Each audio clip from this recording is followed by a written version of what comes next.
মক্কার প্রভাবশালী কোরাইশ নেতা ইসলামের দুশমন উতবা ইবনে রাবিয়ার কন্যা ছিল হিন্দা।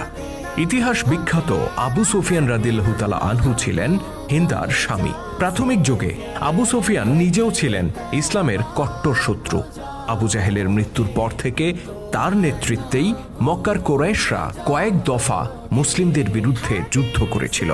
এসব যুদ্ধে হিন্দা ছিল স্বামী আবু সুফিয়ানের পরামর্শদাতা ও পরম সহযোগী।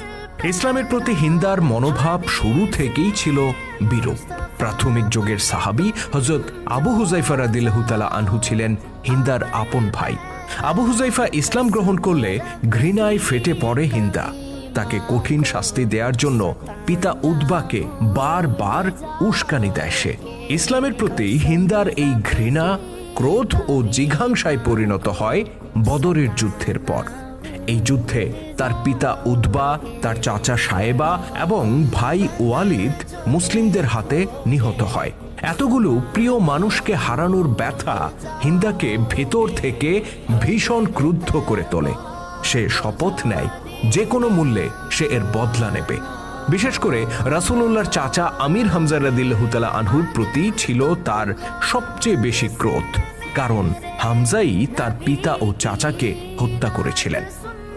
বদরের যুদ্ধের 1 বছর পর সংঘটিত হয় উহুদের যুদ্ধ। এই যুদ্ধে সশরীরে উপস্থিত হয় হিন্দা। যুদ্ধে হযরত আমির হামজা রাদিয়াল্লাহু তাআলা আনহু শহীদ হন। যুদ্ধ শেষে রণক্ষেত্রে পড়ে থাকে শহীদ আমির হামজার মরদেহ। খঞ্জর হাতে সেখানে এগিয়ে যায় হিন্দা। শহীদ আমির হামজার বুক চিরে সে কলিজা বের করে আনে। অতঃপর পিশাচির মতো তা মুখে পুরে চিবুতে থাকে। উহুদের ময়দান সাক্ষী হয় ইতিহাসের এক নৃশংস ঘটনার, যে নৃশংসতা কেবল মুসলিম নয়, উপস্থিত কাফেরদের হৃদয়েও কাঁপন সৃষ্টি করে। ইসলামের বিরুদ্ধে হিন্দার এই ঘৃণা জাগ্রত থাকে মক্কা বিজয়ের আগ পর্যন্ত। তবে রাসূলুল্লাহর নেতৃত্বে মুসলিমরা মক্কা জয় করার পর সবকিছু বদলে যায়। মক্কার কোরাইশরা আল্লাহকে বিশ্বাস করত, কিন্তু এর বাইরেও তারা অসংখ্য দেব দেবীর পূজা করত। তারা মনে করত এই দেবতারা আল্লাহর কাছে তাদের জন্য সুপারিশ করবে এবং বিপদে আপদে তাদের সহায় হবে। যুদ্ধক্ষেত্রে এই দেবদেবীদের উপর ভরসা করেই তারা লড়াই করত। কিন্তু একের পর এক যুদ্ধে মুসলিমদের কাছে পরাজিত হয় কোরাইশরা। ধীরে ধীরে কমতে থাকে দেবতাদের প্রতি তাদের আস্থা। মুসলিমদের তুলনায় কয়েক গুণ শক্তি নিয়েও তারা দফায় দফায় ব্যর্থ হয়। সর্বশেষ 8ম হিজরিতে মুসলিমরা মক্কায় অভিযান পরিচালনা করলে কোরাইশরা অসহায়ের মতো আত্মসমর্পণ করতে বাধ্য হয়। এই ঘটনা কোরাইশদের ধর্মীয় বিশ্বাসে একটা প্রচণ্ড আঘাত হানে।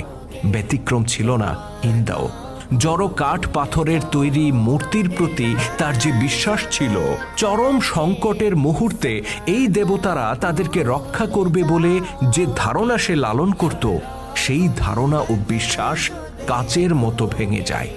ঘরে থাকা সবগুলো মূর্তি নিজের হাতে ভেঙে ফেলে হিন্দা। অতঃপর রাসূলুল্লাহ সাল্লাল্লাহু আলাইহি ওয়াসাল্লামের সাথে সাক্ষাৎ করে নিজের অতীত কৃতকর্মের জন্য ক্ষমা প্রার্থনা করেন হিন্দা। নিজের সমস্ত অহংকার আর প্রতিহিংসাকে জলাঞ্জলি দিয়ে ইসলামের ছায়াতলে আশ্রয় চান তিনি। আল্লাহর নবী অতীতের সব কিছু ভুলে তাকে ক্ষমা করে দেন। এই ঘটনার পর বদলে যায় হিন্দার জীবন। একজন অহংকারী, দুর্বিনীত, জেদি নারী থেকে তিনি হয়ে ওঠেন সহনশীল ও বিনয়ী। হিংস্রতার পরিবর্তে তার আচরণ হয়ে ওঠে কোমল ও আন্তরিক। তবে হিন্দার রুদ্রমূর্তি আরও একবার দেখেছিল মানুষ। এবার অবশ্য ইসলামের বিরুদ্ধে নয়, বরং ইসলামকে বিজয়ী করার জন্যই তিনি রুদ্রমূর্তি ধারণ করেছিলেন। এটা